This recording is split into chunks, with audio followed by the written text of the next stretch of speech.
Hello, welcome to Inkybay Products Customizers tutorial video.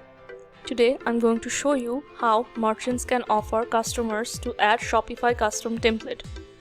Customers can use a predefined design template on Shopify to design a product.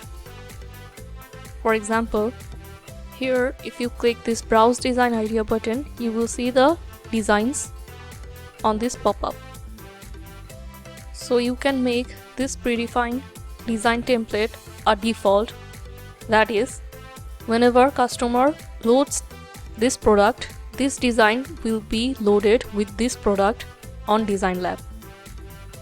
So to do that, you need to hover your mouse over designs and select predefined templates from the Inkybay dashboard. Now you need to select this new template.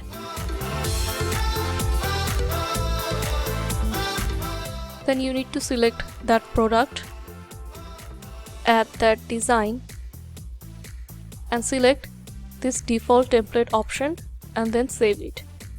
Now if you reload this page, you will see that the product will be loaded with the design. Similarly, if you click Customize It button from the product page, you will see the design is loading with the product. So I hope this video helps you. Thank you.